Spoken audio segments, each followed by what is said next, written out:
అయోధ్యానగరం ఆనందంతో ప్రకాశిస్తోంది. రామ జన్మించిన తరువాత రాజ్యం మొత్తం ఉత్సవాల్లో మునిగింది.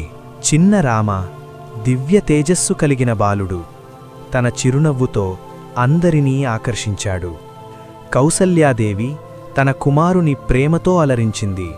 ఈ బాలుడు సాధారణవాడు కాదు అని తన హృదయం తెలుసుకొంది. దశరథ మహారాజు రామని చూస్తూ గర్వంతో కలిసి ఒక అద్భుత శాంతిని అనుభవించాడు. రాజమహలాలలో ప్రతి ప్రదేశం రామ నవ్వులతో జీవంతమయ్యింది.